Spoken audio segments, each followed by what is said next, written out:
I really wish someone would have told me these things a long time ago. If I had known these things when I first started out a year ago, the amount of progress and results that I would have seen would have been so much greater. But I didn't have someone there to tell me these things. I had to do my own research and trial and error, and that's what I want to save you. If I can help you start off on the right foot, this is exactly what this video is for. Even if you've already started and you've been doing this for a little bit, let me help you put some things into perspective. I got you.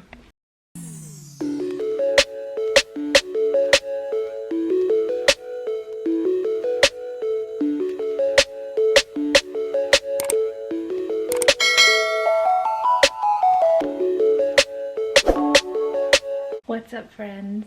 Welcome to my humble little corner of YouTube.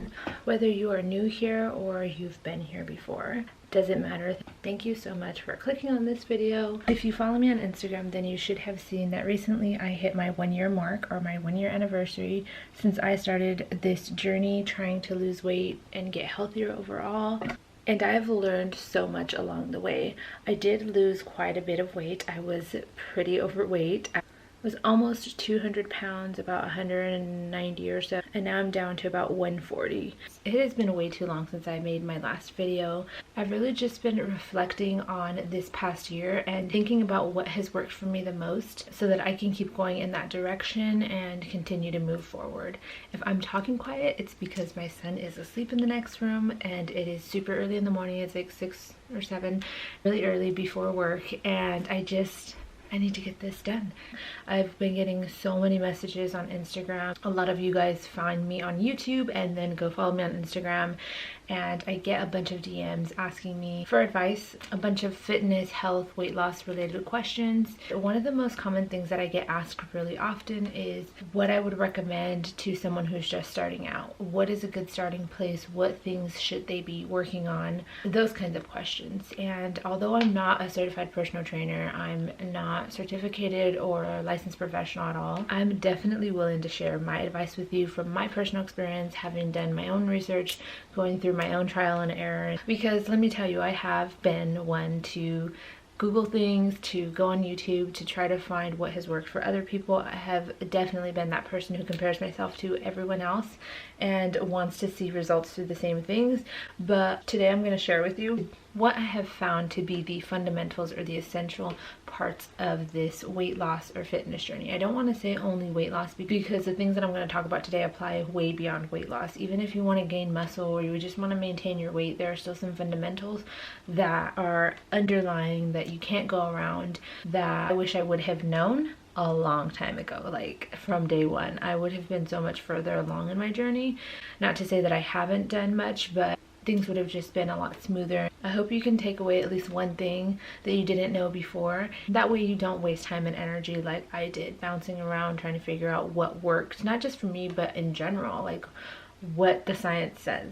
Before we go further, because I'm so much more active on Instagram, obviously I don't come and upload a video every single day or even every week. Go ahead and follow me on Instagram.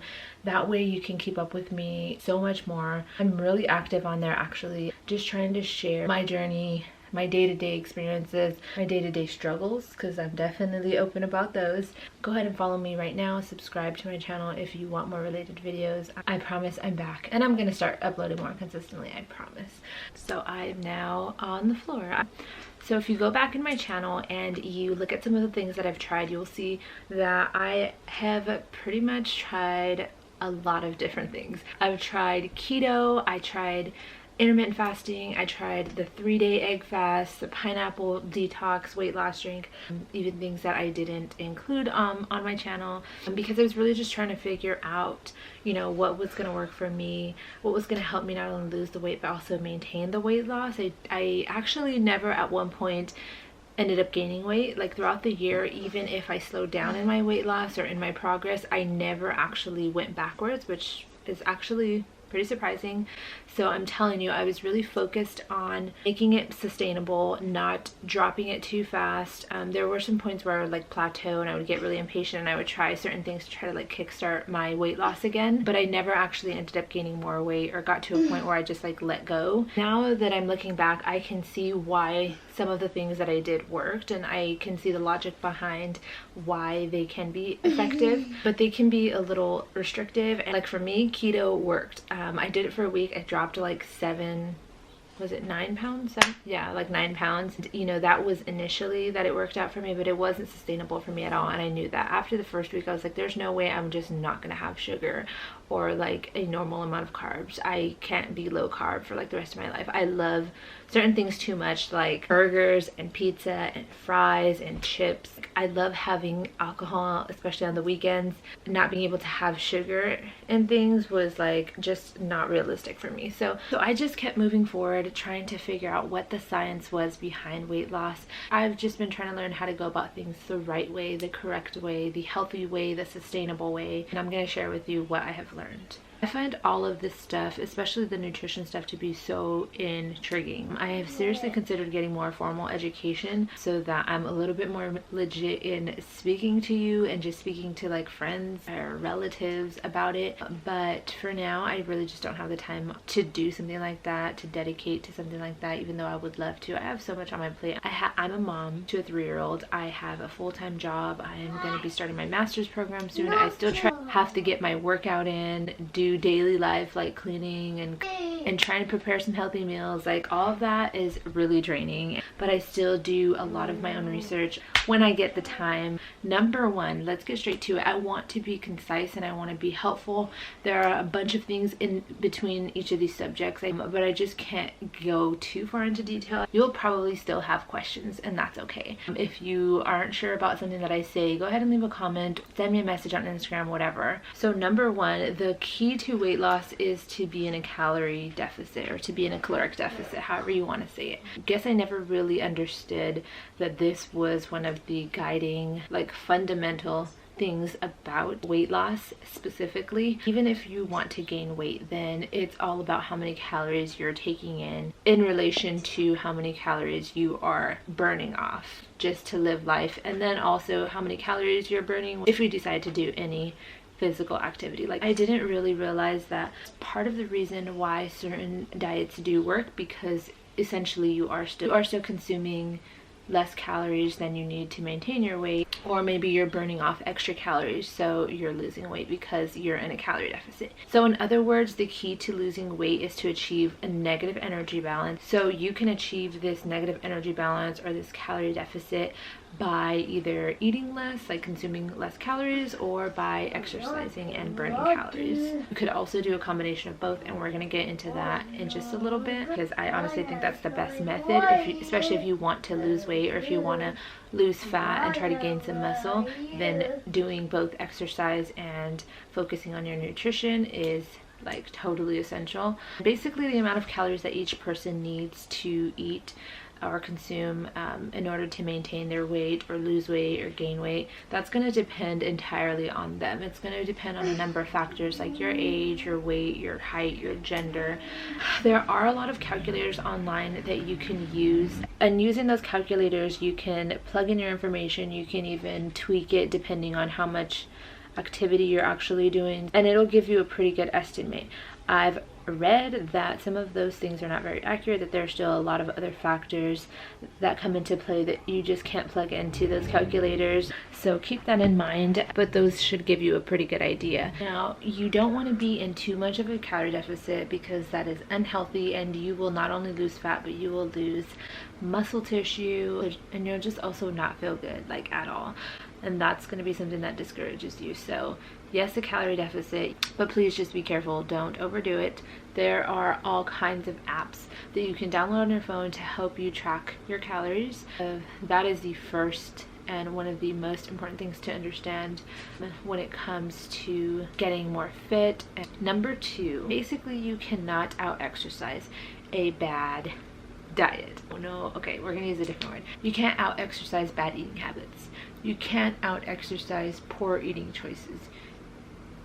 a terrible nutrition plan, whatever you want to call it. You can't undo that with a bunch of exercise. It is so much easier to overeat and to consume too many calories than it is to work those calories off. I'm telling you, I've done it and I've tried it and I've been through it. Do you ever have something that's super high in calories and you find that you're consuming like way too much calories for the budget that you set for yourself, and you're going to be over calories, but you tell yourself that you can go work it off later? But realistically, after like a super intense workout, you'd probably burn about like 600 calories max. Like that's a lot of calories to burn. If you've ever like ran or jumped on the treadmill or just done any sort of exercise and counted how many calories that burned, you will see that it actually takes quite a bit to burn a good amount of calories. Because I do have other videos on here, and I'm going to continue to make more about making healthier choices, about being conscious of how many calories are in the things that you're eating, on how to I guess get the most, I don't know how else to say it, get the most bang for your buck, but when it comes to calories basically.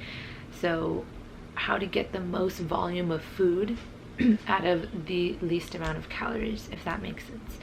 So I have other videos that show you examples of how to pick things that are lower in calories but are still going to make you full, keep you satisfied and not hungry. A lot of the things that we eat are, especially if you've never tracked your calories before, you will see that some of the things that we enjoy, especially snacks and things that we indulge in, are super small in size and are not filling, but they are super high in calories.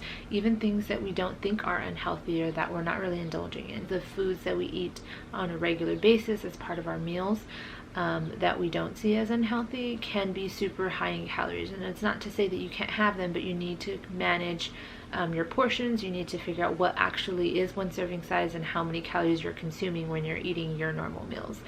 You'd be very, very surprised at how quickly you rack up calories, and how easy it is to not be in a caloric deficit when you think you are, when you feel like you're still hungry, you're not eating that much or as much as you normally do, but you're still not in a caloric deficit, or you are telling yourself that you'll work it off later, but you're really not burning as many calories as you think you are in order to work off that stuff that you ate. I don't want to overwhelm anyone who is like not familiar with all these things, so like I said, I'm gonna try to keep it concise and not go into too much detail. Have you ever asked yourself, what is more important, nutrition or exercise? Does what you're eating matter more than how much you exercise or how much calories you're burning? You might have heard before that your progress is based 80% on nutrition and 20% on exercise. So much if you're afraid of math or you don't like percentages, you can totally ignore that and just understand that the nutritional habits that you have, so your diet, your eating habits, whatever you consume on a regular basis, has so much greater of an impact on your health goals than any amount of exercise you could do. Look at it this way, use this perspective. Let's say that the normal exerciser can perform 3 to 4 weight training sessions a week and 3 to 4 cardio sessions a week. So let's say hypothetically that person is training about 8 times a week, which is kind of a lot, but still, that gives them 8 opportunities to make a positive change towards their body health goals, right? Now, let's say that same person has 3 healthy meals per day. If they're really more knowledgeable about spacing out their meals and having snacks and stuff in between, let's say they're eating 5 to 6 decent sized meals a day. If you do quick math, you would see that that is, just on the nutrition side, 21 to 35 opportunities to directly impact and have a positive influence on your physique goals and on your body goals. I think a lot of people don't understand that if you're exercising and you're not eating healthy, you can make a little bit of a difference. You might be able to make a dent. I'm not going to say that you're not going to get any results, but it's just like swimming upstream. There's something about the saying, you are what you eat, because that does have a great impact on how you look, how you feel especially. Yeah, that brings me to my next point, is that most people don't realize how much room for improvement they have in their nutritional habits, in their diet, like in what they're eating.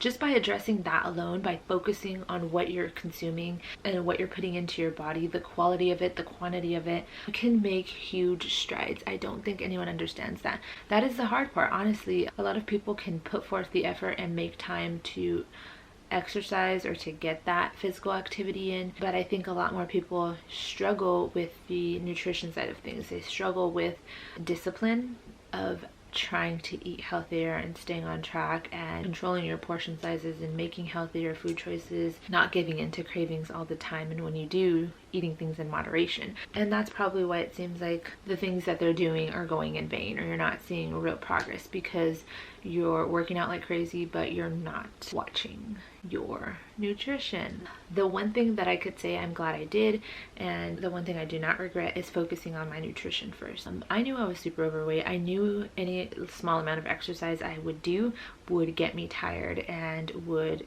help me burn some calories, because I would get out of breath just going up the stairs.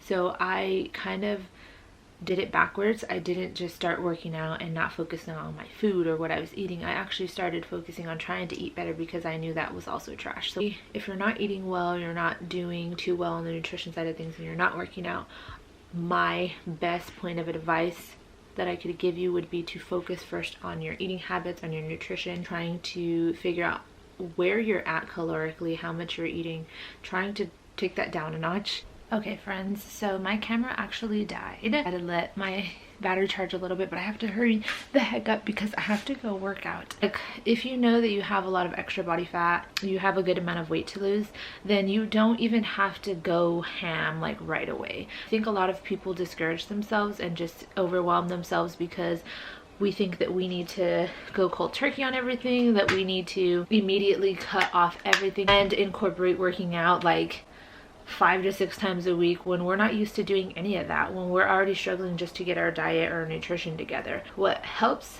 to really make it a lifestyle change and to make it a sustainable thing that you're not going to fall off of later because you're overwhelmed, is to make small manageable changes. That's what I did. Like, I know if you look back at my videos, you'll see that I did some more extreme things, more challenging things that would be hard to stick to in the long run, or not long-term things, like the 3-day egg fast. That was only eating eggs every meal of the day, like 3 times a day, only eating eggs. That was low calorie. I'm sure I was in a calorie deficit. That's why it worked for me, but that's not something I could do long term, and that's not something you have to do. You don't have to take things to the extreme. You just need to be mindful of how many calories are in the things that you're eating. Think also about the quality of stuff that you're eating if you can. I'm not saying you have to go organic everything, but think about how it's actually fueling your body, if you're getting anything nutritious out of it, or if you're just eating it because you think it tastes good and it's like a snack.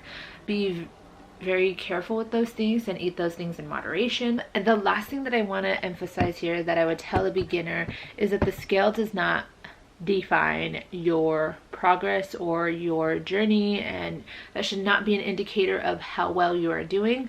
Of course, we want to be healthier and not just lighter, or we don't just want to weigh less or be skinnier overall. We want to still feel strong and still feel motivated and have energy, so we can't overemphasize what we see on the scale. I know a lot of what we talk about is often referred to as weight loss, but that's not the ultimate goal. Let me tell you, that shouldn't be your ultimate goal until the end of time. It's okay if initially, you tell yourself that you want to drop some pounds and you have fat to lose, but please don't base your fitness journey around how much fat or pounds you're able to lose, because if you're overdoing it and you're being too drastic and you're taking it to an extreme, then you're not even just losing fat. You could be losing muscle tissue, and initially it could just be fluctuation in water weights or salt intake that you interpret as fat loss. But yeah, just know that the scale is not reliable in telling you how well you're doing. If you're going to embark on a fitness or a weight loss journey, please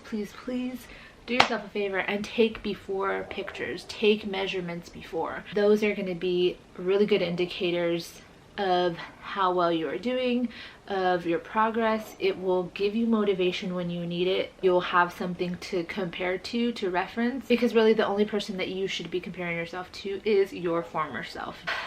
please don't focus or stress out on this goal weight that you've given yourself. It's okay to have that as a motivation or as, you know, something that you're still reaching for, but that's not everything. Please understand that. Your body composition can change drastically, but you'll still weigh the same. So even though I've been pretty stagnant or stable at this weight now, about 140, I can see that my body is still changing a lot. Don't get on the scale very often anymore because I made the mistake of relying too much on the scale, letting myself get discouraged when it wasn't moving. I made that mistake, and if you're eating well, you're exercising, but you feel like you're still at the same weight, it could be that you are losing fat and gaining some lean muscle. It doesn't mean that you're not making any progress because the scale is not changing. So the scale is not our friend. I have not been weighing myself much because I've totally let go of the idea that I want to weigh a certain amount. I really don't care at this point, that I feel lighter and I feel more energized and I feel more able and a little bit more fit. And that's the path that we want to continue on. I said I would keep this short, so I hope I really have. I hope that you've gotten something positive out of this video, something helpful. I'm going to be uploading a lot more consistently. I've just been really trying to get myself in the right mental state so that I can come on here and share what I've reflected on and really gather my thoughts about what has worked and what hasn't and what direction I want to move forward in. So yeah, thank you guys so much for watching this video today. We are getting very, very, very close to 20,000 subscribers. I think we're at like 17,500. So I'm really excited about that. It just tells me that I need to keep going and I need to keep pushing forward with the YouTube channel and trying to share my experiences, you know, not feeling so self-conscious about what I've been through and what I'm still going through.